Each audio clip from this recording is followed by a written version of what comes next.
This time in Santa Fe, Texas, outside of Houston. The governor of Texas, Governor Greg Abbott, who's you see on your screen right there, is about to give an update on the latest information coming in after this shooting. We know fewer than 10 people died, but they're saying multiple casualties, so it could be upwards of 9 fatalities. So let's listen into this news conference. Briefing Governor, Lieutenant Governor, Senator Cruz, and other elected officials on the events that happened this morning. At this time, I will pass it off to Governor Abbott. Well, Judge, first I want to thank you for your tireless efforts over the past few hours to help your county respond to this. We appreciate you and your entire team stepping up and showing the way to respond to what has to be probably the worst disaster ever to strike this community. Also want to express my gratitude to the other officials who are gathering with us here today. This is just the beginning of what will be a very robust response by both local, state, and federal officials. We come together today as we deal with one of the most heinous attacks that we've ever seen in the history of Texas schools. It's impossible to describe the magnitude of the evil of someone who would attack innocent children in a school, a place of learning where parents should be able to send their children without fear for their child's safety. It's with a very heavy heart that I can confirm that as of this time, there have been 10 lives that have been lost and another 10 that have been wounded. We grieve for the victims who lost their lives at Santa Fe High School, and we pray for the families who are suffering and will continue to suffer in the days to come. Nothing can prepare a parent for the loss of a child. This will be a long and painful time for these parents as they work their way through what has to be the greatest challenge they've ever dealt with. We mourn with them. We mourn as fellow Texans. But we must come together as one community at this time of enormous suffering and show the victims and their families the support they need and they deserve. We appreciate all the first responders who've already stepped up to help respond to this challenge. And we look to God. We look to God to give the first responders as well as the victims and their families the guidance they need in the coming days and weeks as we work to continue to get to the bottom of what happened and, very importantly, work to respond to this challenge. I ask the rest of the country to join Texas in mourning the loss of these individuals, these students, and to offer your prayers and support of these families. And I ask every parent out there, wherever you may be, to hold your children close tonight and let them know how much you love them. Now, we have two goals going forward. The immediate goal is to work in the immediate aftermath of this catastrophe to gather the evidence and information that is needed to ensure that this crime is going to be prosecuted appropriately, while also working in tandem to ensure that we provide the families and victims as well as all the children at this school and schools across the entire independent school district with the support and resources and counseling they need.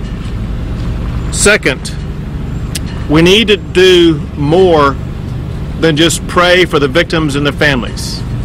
It's time in Texas that we take action to step up and make sure this tragedy is never repeated ever again in the history of the state of Texas. So, beginning immediately, I'm going to be working with members of the Texas legislature, but also members of our communities across the entire state of Texas to begin with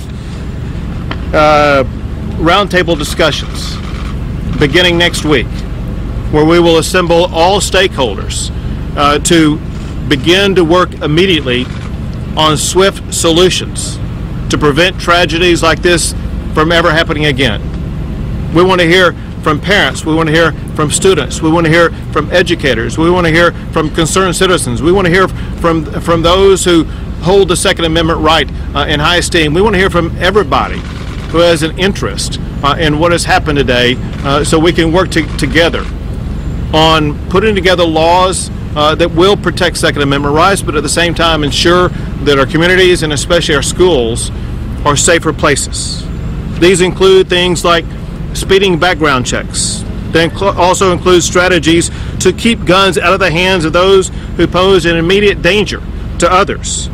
They include providing more resources to our schools to make sure that they have the safety personnel who can help protect their schools. It also means providing resources to address the mental health issues behind gun violence with a focus to reduce gun violence. It also means perhaps expanding a program that we've seen work effectively in the Lubbock Independent School District, where they have ways of measuring mental health challenges of students and being able to identify those who may pose a risk, and looking to deploy those strategies in school districts across the state of Texas. Listen, the fact of the matter is, in the fog of the aftermath of a catastrophe like this, the answers are not always immediate, but the answers will come by us working together. Now, that said, I do want to cover some of the details of where we stand right now, understanding that we will be providing updates later. I mentioned those who have been identified as being deceased and wounded, and we will provide an update on that later on. We are still, law enforcement is still in the process of undertaking both searches and investigation of the entire scene as well as other locations. They have warrants out concerning the person who was responsible for the shooting, and they include warrants to search 2 residences. The reason why there is some slowness in being able to undertake these searches is because of the potential for explosive devices to be found in these residences, as they want to make sure they're able to enter them without anybody being harmed.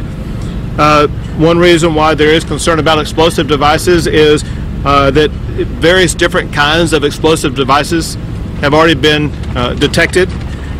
One was a CO2 device, another was a Molotov cocktail, and there are various other types of explosive devices that have been identified both in a home as well as in a vehicle. There's also a search warrant out for the vehicle of the shooter, but again, care and caution is being undertaken to make sure that entry is not made into that vehicle in a way that could pose harm to the people who are trying to enter into it. We also know information already that the shooter has information contained in journals on his computer and a cell phone that he said that not only did he want to commit the shooting, but he wanted to commit suicide after the shooting. As you probably know, he gave himself up and admitted at the time that he didn't have the courage to commit the suicide, that he wanted to take his own life earlier. He is currently at the Santa Fe Police Department. The Santa Fe Police Department is working in collaboration on this investigation with the FBI, with the Texas Department of Public Safety, with the ATF, with the Galveston Police Department, as well as the Galveston County Sheriff's Office. This is something that will be handled collaboratively by both federal and state prosecutors. So you'll know there are one or two other people of interest that are going to be and are currently being interviewed. One is a person who was at the scene, and we cannot definitively say whether or not this is a person who may have had some level of involvement in the crime. There was just some suspicious reactions on the part of this person that we want to make sure that this person is adequately investigated. And then separate from that, there is another person where we have certain information that we want to make sure this other person is going to be fully interviewed to see if there's information to be gleaned from this other person who at this time will not be identified.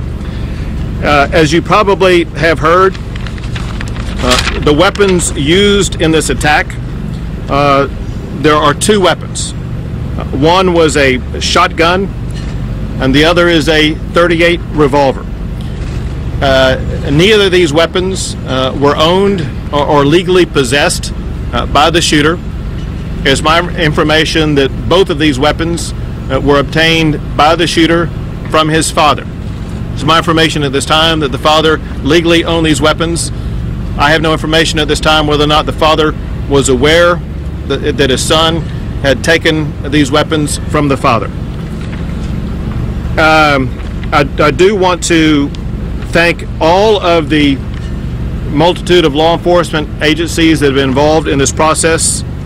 They include the Santa Fe Police Department, Galveston Sheriff's Office, Texas Department of Public Safety, League City Police Department, as I mentioned earlier, both the FBI as well as the ATF, the Galveston Police Department, Harris County Sheriff's Office, Texas City Police Department, Pearland Police Department, and Houston Metro Police Department.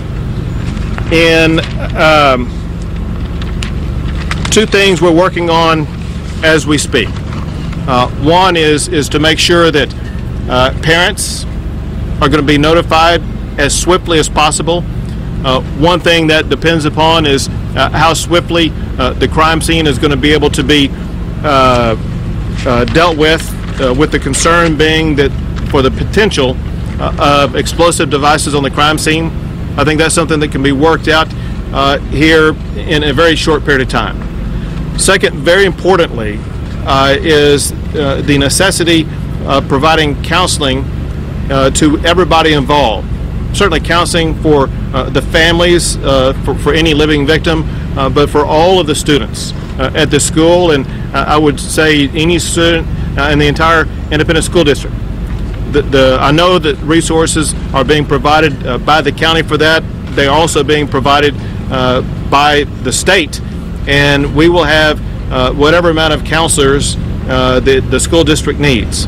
I've had the opportunity to visit with the superintendent of the school district, who's been quite helpful both in the investigation but also in the response, and I thank her for her leadership in this effort. Also, as you've heard, I have received phone calls from the President, the Vice President, the Secretary of Homeland Security, as well as the Secretary of Education. All have pledged whatever support Texas needs in order to be able to adequately respond to this. Now, one of the people helping us respond to it is one of the senators from the state of Texas to the federal government, and that is Ted Cruz, who at this time will take the mic. Thank you, Governor. Thank you for your strong leadership of the state, particularly in times of crisis. Once again, Texas has seen the face of evil. Senator Ted Cruz speaking there after we heard that lengthy statement from the governor of Texas, Greg Abbott. A lot of information there from the governor of Texas. He referred to the shooting in Santa Fe, Texas this morning as, quote, heinous and evil. He said 10 lives had been lost, 10 people killed, and 10 people wounded.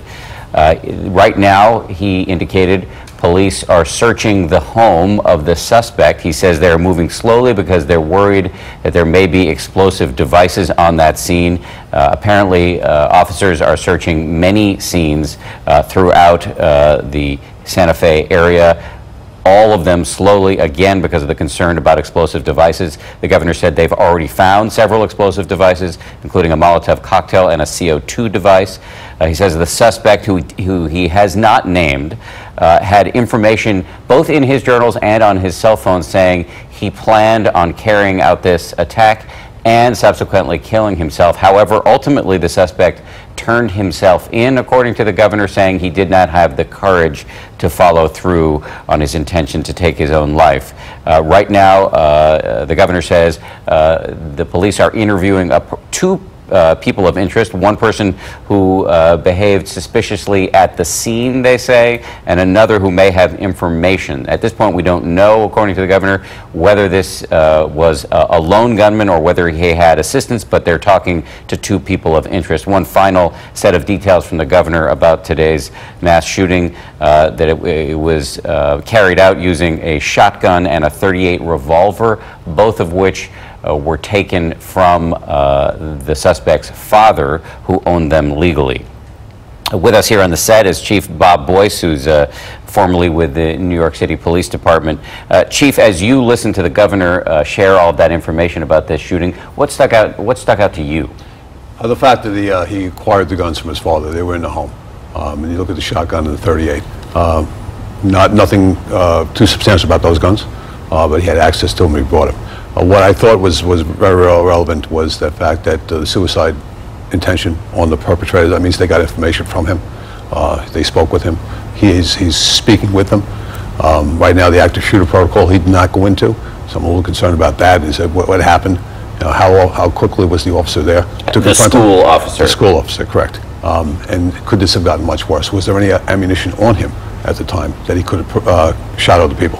Or perhaps, on the contrary, could lives have been saved if the response was speedier? That's correct. But we don't know that right now. So what does the fact that we have this proliferation of explosive devices say to you? I mean, obviously it says a lot about planning and premeditation and sophistication. It does. Molotov cocktail is not that sophisticated a weapon, but it is effective. The CO2 he didn't go into, so I don't know what that is right now. But clearly it was planned. What I also felt that was interesting was he has two persons of interest that they have to go further into and see what they knew at the time. I want to bring in another former police official, former Dallas Police Chief David Brown, a man who is not only from Texas, but has also handled a mass shooting that hit very close to home, 5 of his officers killed by a gunman several years ago. Chief, as you listen to your governor, Greg Abbott, speak about this morning's shooting in Santa Fe, Texas, what details stuck out to you? The type of weapons, Dan, really stuck out to me. The shotgun and handgun, revolver handgun, really spoke about the kind of, that's not what you normally see. No automatic weapons. And with 10 victims, there had to be a slower response, and there had to be some circumstances that allow him to not only fatally kill 10, but also wound 10 additional people. There likely had to be some reloading, and teachers, staff, and the school resource officer who was wounded. That timeline is really going to be important as we listen closer to the investigative outcomes of what actually happened in the sequence that it happened, to where this person was able to use a shotgun, which is not a automatic weapon, and just caused so much obviously grief with all of us to just listen to this. And at the same time, the second person of interest, or maybe even another person that they're interviewing that might have been complicit, all of that is I think going to reveal more circumstances that, again, that we may find shocking. Most school shootings in this country are carried out by lone gunmen, so it would be very unusual if this young suspect had assistance. But clearly, based on your comments, Chief Brown, and those of Chief Boyce, there's going to be a lot of focus on the police response to this shooting. Thank you both. I want to bring in ABC's Marcus Moore, who's on the ground there in Santa Fe, and he's standing by at the Family Reunification Center. Marcus, give us a sense of what you're seeing and hearing right there. Well, Dan, it's a difficult scene where we are here just outside the place that many here in Santa Fe call the gym. It's a former school that was converted into a gym, and this is where family members have been reunited with their students who were at the Santa Fe High School when this happened, and also we've seen staff members here. What is significant, Dan, about this place is we have seen a number of students and their families walking back and forth, but we have also seen people who are looking for their relatives who they say they have not been able to track down. I talked to one family who said that they had a loved one who worked at the school and they haven't been able to reach that person, and so they certainly are very concerned, and it adds to the emotional scene here, a very somber mood at this place where so many in this community have been coming to get information. And this is also, Dan, where a number of members of the media have been showing up, and this parking lot at the local grocery store is where those families have been parking their vehicles and walking across the street to this gym, hoping they can find out any information on their loved ones. And Santa Fe is it's a small city. It's a city, Dan, of about 13,000 people just outside Houston.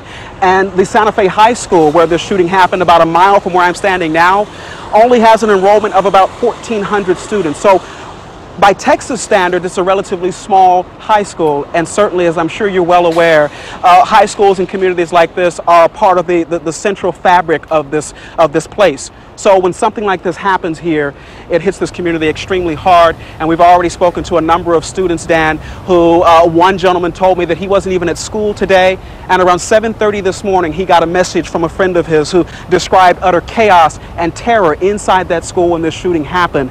Someone pulled the fire alarm, and that's how a number of people learned about what was happening. They were evacuating the school, and those students saw some things that no student, he said, should ever see. And as we heard, Dan, the governor talking about what the next steps will be in the coming days and going into next week, one of the students I talked to, he said that no kid should ever be afraid to come to school.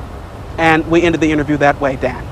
Marcus Moore from the Family Reunification Center in Santa Fe, Texas, and these places where the families reunite after a shooting event can be so fraught, so tender, so incredibly sad. I remember being outside of Sandy Hook Elementary School in Newtown, Connecticut, when that shooting took place many years ago. And we've all seen this play out before in this country. There's a sort of a grim choreography we see after one of these events. There's the breaking news, there's the sort of images you're seeing on your screen right now where you have a massive police response. And then, of course, there is the debate about what to do. And we're already seeing that debate being joined by the governor of Texas, Greg Abbott, who spoke a short time ago. He said, we need to do more in the state of Texas than just pray. He said we need to step up and make sure this tragedy is never repeated. He's calling for a series of roundtable discussions with all sorts of stakeholders, including educators, parents, and teachers, and he wants to move, and these are his words, toward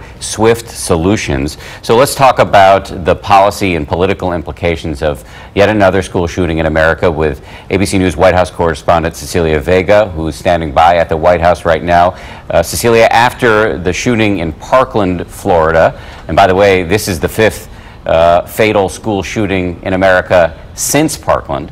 After that shooting, we saw this big push led by the students and culminating in the March for Our Lives in Washington, where there were these big calls for change. And we've already heard from the president today. Do you have a sense that we may be on the cusp of another debate like this and perhaps headed towards some sort of action? Dan, I think you're exactly right. I mean, this is a sadly familiar drill in our country. This has become a sadly familiar drill for this White House, and with that becomes the familiar response. President Trump today was supposed to be talking about prison reform at an event here at the White House, and he had to begin those remarks for the fifth time, addressing the nation in the wake of a mass shooting, talking about this mass shooting there in Texas, the one that we have been watching on our televisions all day. He said this has been going on for too long in our country. You mentioned those Parkland students. They were here at this White House, one of the most visceral images that we have seen out of this administration. The president grieving with those students and their parents in the wake of that shooting and promising big changes when it came to gun control, when it came to background checks, when it came to raising the age limits for purchasing purchasing a firearm. And then he, many would say, buckled to pressure by the NRA and backed down from many of those promises. And we are hearing today from that chorus of voices, those students from Parkland are back at it again with calls for action, saying we don't need your prayers. We want change in this country. Take a look at one of those tweets. You'll remember the name Emma Gonzalez, one of the most foremost faces of that movement out of Parkland. She said today, just moments after this shooting, Santa Fe High, you don't deserve this. You deserve more than thoughts and prayers. And after supporting us by walking out, we will be there to support you by raising up your voices. Another person tweeting, we don't need thoughts and prayers. We need action, and we need it now. So that has been the resounding call. But Dan, as you and I both know, because we have covered so many of these, here we are talking about it again, and we haven't seen very much action. ABC News White House correspondent Cecilia Vega. Cecilia, thank you. So let's be honest about this. These incidents are too common in our country. They're sad and they are divisive. So having said all of that, let's close with something a little bit more hopeful. We want to show you these images out of Santa Fe, Texas, where today, in the wake of that shooting, which killed 10 people, many of them very young, citizens are lining up outside of hospitals to donate blood. We will be covering this story throughout the day here on ABC News, also on abcnews.com and ABC News Radio. The mass shooting at Santa Fe High School this morning, again, 10 people killed. The investigation ongoing. We'll be covering this throughout the day with much more coming up on World News Tonight with my colleague David Muir. For now, I'm Dan Harris in New York. This has been a special report from ABC News.